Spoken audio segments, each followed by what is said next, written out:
The Denver Broncos had a very impressive year in improvement. I'm wondering about this offense. How much will J.K. Dobbins provide for this Broncos offense? It's the first thing that comes in the training camp preview. They've surrounded quarterback Bo Nix with a better running game to help make him take another leap. They ranked 26th in rushing efficiency during the second halves of games last year, a major reason that they fell short in a handful of close contests against playoff caliber teams. Dobbins signed a one-year deal during minicamp. He's being counted on to deliver a consistent presence in the backfield that Denver simply didn't have during Nix's first season. Rookie R.J. Harvey should be versatile and an impactful weapon in Sean Payton's offense, but the Broncos need Dobbins, who rushed for 905 yards in 13 games last year, to be an every down staple and really help this offense go to a different level.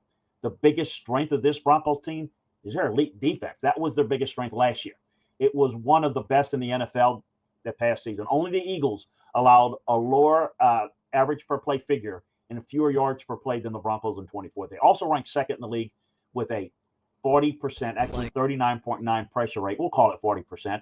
And Patrick Surtain Jr. became the first cornerback to win Defensive Player of the Year since Stephon Gilmore in 2019.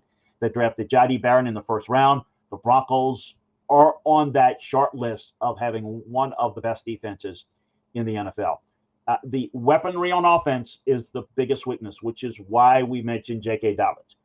While Bo Nix had the highest graded pass blocking unit in football, they didn't have enough skill players. They earned the fifth worst receiving grade and the fifth worst rushing grade in 24. They're hoping that the following two players I'm going to mention can help to fix it. I mentioned one already, R.J. Harvey, the rookie to watch. They'll rely on him to lead their ground game, maybe with Dobbins. He was one of the more productive rushers in college football in his time at UCF. Very good. I will say that Sean sees a little bit of, a special type quality that you see in some of the great backs that he's had. We'll see if he can be that type of guy. Another factor would be Evan Ingram, a tight end that if you look at the changes, he's really the only change in their receiving core. Over his 3 years with the Jags, he's ranked fourth among tight ends with 1,160 yards after the catch. That's even more impressive when considering he played in only 9 games in 24 at that torn labrum. If he can bounce back and stay healthy, he could be really good and help this offense maybe go provide some of the playmakers that they're looking for.